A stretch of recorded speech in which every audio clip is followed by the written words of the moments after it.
Okay, folks, today we're going to find out how to find missing factors. If we have a multiplication problem with a missing factor, that is essentially division. It's such an important skill that they called it division and taught it to you throughout elementary school, right?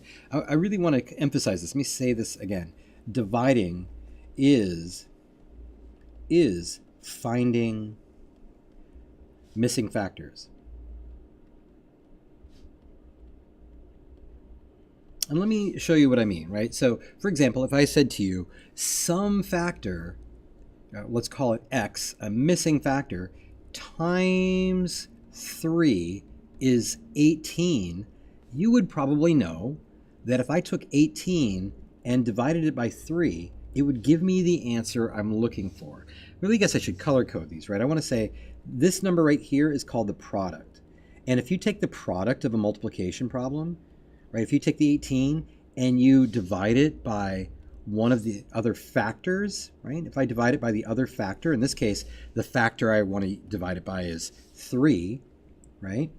If I divide it by the other factor, it will give me the missing factor. In this case, the missing factor was 6, right? So it turns out that this number right here, x, is 6. And I got that by dividing, right? Dividing is finding a missing factor. Let me show you another way that you know this, right? Imagine if I said to you, hey, what number, let's take a number, well, again, we'll just call it x. X times 4. 4 is a factor we know, right? These are both factors because it's a multiplication problem. That's why we call them factors, right? If I said to you, what times 4 equals 18, you might say, nothing. But I want to show you another way of writing this very same problem. What times 4 equals 18? Well, what if we wrote it as a division problem? And I said to you, what would you multiply 4 by to get 18? This is exactly the same problem. Let's go back and color code this, right? This is the missing number, the red part right there. And 4 is the factor that I know. And you know when you're dividing, the skill that you use is multiply. What would I multiply 4 by to get 18? Right? So that's the same exact question. Well, let's find out, right? It's not nothing. There is something there. What would I multiply 4 by to get close to 18? Well, I might say 4, right? So let me get back to the right color here. Okay, 4 times 4 is 16, and I have a remainder of 2. And then I might pull up a decimal here, and show my other place values. And let me just scoot up a little bit so we can see this, right? And 4 goes into 20. 5 times 4 is 20. So now what I know is that 4.5 times 4 equals 18. That's what this division problem has just told me. In this case, x equals 4.5. And let's just check and see if that's true. Is it true that 4.5 times 4 equals 18? Let's see if we found the right factor. 4 times 5 is 20. 4 times 4 is 16, plus 2 is 18, and we have one decimal here, so our answer will have one decimal. There it is. We found the missing factor using division. Okay, so this should probably be old news to you. Let's see if we can use it to solve a problem. Here we go. I'm going to scoot this over a little bit. It says Kenny has 24 ounces of Pepsi and he drinks 19 ounces. Write a percentage of ounces that Kenny has left from his Pepsi. Right? So we're going to use the percent formula in this problem. And believe me, we'll get back to this finding a missing factor here. But we're going to use the percent formula. They're asking us for a percent, so I need to use the percent formula. Right? It says what percent? Okay, so X percent. I do not know. Of his soda, right? Right, the percentage of ounces he has left, right? How many ounces does he have left? Well, let's see. The percent formula says take the percent and multiply it.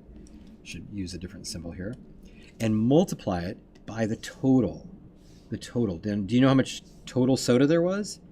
It looks like it was 24 ounces, and that should equal the part, right? The percent formula says the percent times the total is the part. And we're trying to find out the part he has left. The part he has left. So I'm looking for, let me just try and highlight this, how much he has left, right? So if he had 24 ounces and he drank 19, let's see, 24 minus 19, it's going to be 5. It looks like he has 5 ounces left. Okay, he has 5 left. So here's our percent formula. What percent of 24 is left over? That's the percent that's left. So after we've set this up, we've been doing this for a little while, so hopefully you recognize this. But hopefully you can look at it and say, hey, that is a multiplication problem with one of the factors missing. I don't know what this factor is. So how can we solve it? Well, we can use lots of strategies, right? Just first of all, I want to show you that you can ask yourself, what times 24 equals 5? That's a division problem. You can plug that into a calculator. You could solve that by hand. That's one way of solving it. Okay. In fact, I'm going to erase this and maybe make a list of ways that we can solve these, right?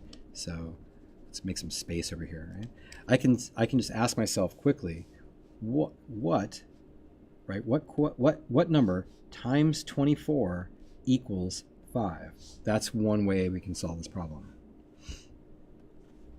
Another way we can do that is just to know that when I have a multiplication problem, I can use the fact family. I can just say 5 divided by 24 will equal the mystery number. Just like we did over here, right? Let's just go back and look, right? If I have something times 3 equals 18, I know that the product goes on the top and the missing factor goes on the factor I know goes on the bottom, and that will give me the missing factor. So let's go see what that looks like over here.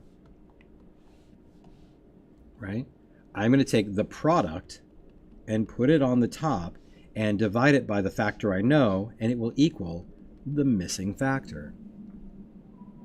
Another way you can do this is just using algebra, right? You probably know that if I want to get the mystery number by itself, I can draw this little t-chart here.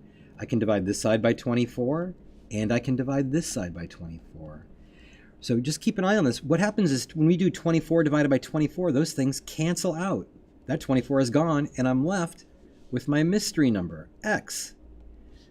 Now, if I divide this side by 24, remember I have to do it over here, so x equals 5 divided by 24. All of these things are exactly the same idea. Okay, finding that missing factor. Let's take a look at another one.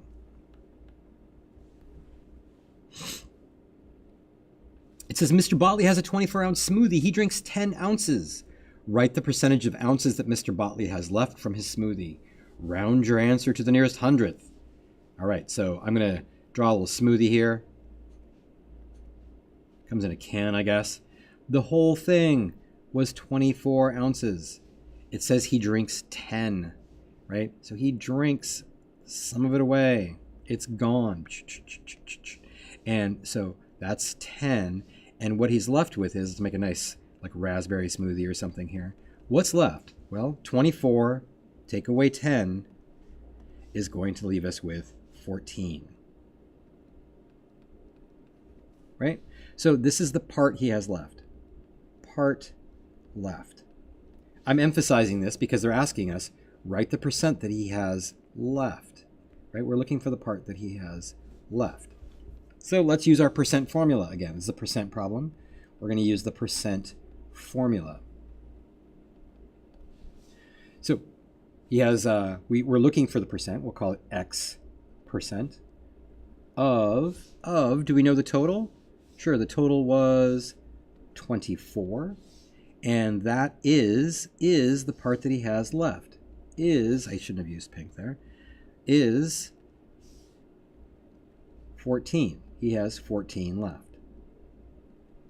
Great, so there's our formula. Hopefully you recognize this as just a missing multiple problem, or missing factor problem, I'm sorry. Something times 24 times 24, getting my colors mixed up here. Something times 24 equals 14. And then you can just use any of the strategies that we talked about before, right? I could say something times 24 equals 14. Now I get that that's an intimidating division problem. You could use a calculator, right? That's not the issue right here. Or we could say, I know that to find the missing factor, I need to take the product, the 14, and divide it by the other factor that I know, right? We did this with our ratios, right? If we wanted to find the missing k, we could divide the y by the x, right? The answer, y is the answer divided by the x, the other factor. Okay, so that's another strategy. Okay, and then that's basically the same as the fact family strategy, right? Right. If we said to you something like, what times 3 equals 12, you would say, oh, I know to take 12 and divide it by 3, and it will give me the missing number, right? That's the same strategy here. So remember, finding a missing factor is a division problem. Okay, I hope that helps you. Come back with your homework questions.